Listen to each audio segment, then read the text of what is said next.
Hi everyone and welcome back to our channel. Today we'll discover Barolo wine region and appellation.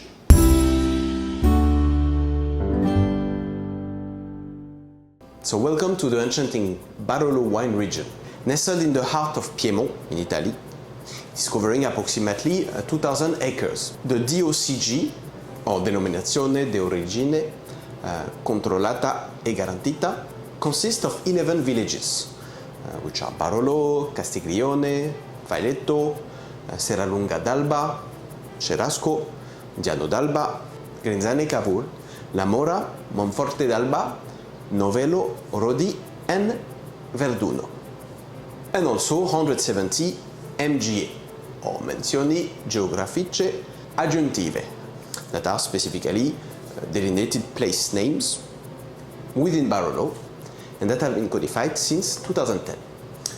Basically, individual vineyards of a certain notoriety that will appear on the label, aside from the 11 other communes, similar to the climat in Burgundy. So this prestigious area is home of about 1,200 wine producers, crafting one of the world's finest wines, and has a yearly production of about 106,000 hectoliters. So the first rudimentary facilities of producing grapes were built by the men and women of Ligui Stazelli, approximately 2,500 years ago, which is when the Barolo region got its starts. The Gauls, who conquered the land beyond the Alps, partly due to the love of their wine made here, were the first people to appreciate its nectar later in the region history. Then the Romans, ever ambitious, set their sight to the Langhe region. The wine made in Alba, known as Alba Pompeia in those days, was of such quality that Julius Caesar wished to carry a large quantity of it back to Rome with him when he returned from the Gallic Wars.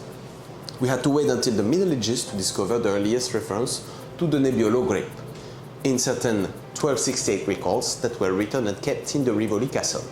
There are references of the Nibiol. During the Renaissance, this grape's cultivation and the wine produced saw exponential growth. The final fame came in 1751 when a group of Piemonte ambassadors sent a batch of Barolo to London. The wine was so successful that Thomas Jefferson, the future United States president, who was visiting Europe at that time, wrote in his diary about how wonderful it was, comparing it to almost as gentle as the Bordeaux and as lively as Champagne. This gives us a clear idea of what the Barolo in those years tasted like, which was a sweet sparkling wine that resulted from producers using different winemaking techniques because they still didn't know how to turn the sugars from the must into alcohol. The name Barolo itself dates back to the mid-19th century. Originally, it was a sweet wine, as we mentioned, but thanks to the efforts of figures like Count Camillo Benso de Cavo and French enologist Louis Houdard, it transformed into the dry, robust wine that we know today. This evolution earned Barolo the title of the King of Wines and the Wine of Kings. So it obtained the DOC, Denominazione di Origine Controllata, in 1966 and was upgraded to DOCG in 1980. It was one of the first Italian wines to get it.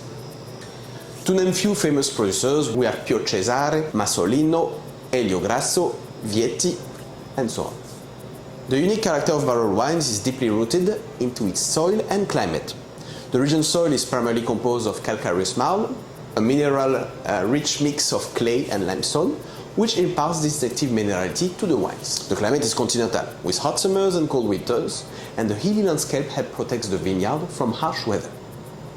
Barolo wines are made exclusively from the Nebbiolo grape, as we mentioned, known for its high acidity and tannins. This grape variety is harvested late in the season, often in late October, allowing it to develop complex flavors and aromas. DOCG Barolo must be aged for at least 38 months, including at least 18 months in oak barrel, but also for the Riserva version, the minimum aging period is 62 months, including at least 18 months in oak barrels. For the tasting profile, we're talking about dark cherry, plum, tobacco, and truffle that are the main characteristic scents associated with Barolo. Nevertheless, Barolo Riserva exhibits a more sophisticated bouquet with hints of dried fruits, leather, and spices. In general, on the palate it is tannic structure, whereas Barolo Riserva has a more elegant texture and a longer lasting aftertaste. Long finish. So it is one that is meant to be kept and aged before drinking. It has a good aging potential. We're talking about 10 years and more. So when it comes to pairing Barolo wines with food, the possibilities are endless.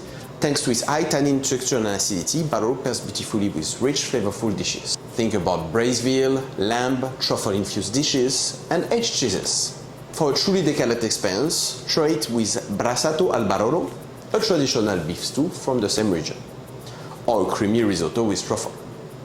So whether you're seasoned wine enthusiast or curious newcomer, the Barolo wine region offers a journey through history, flavor, and tradition.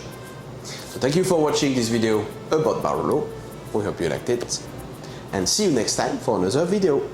Cheers! Thank you for watching this episode and don't forget to subscribe, like and share.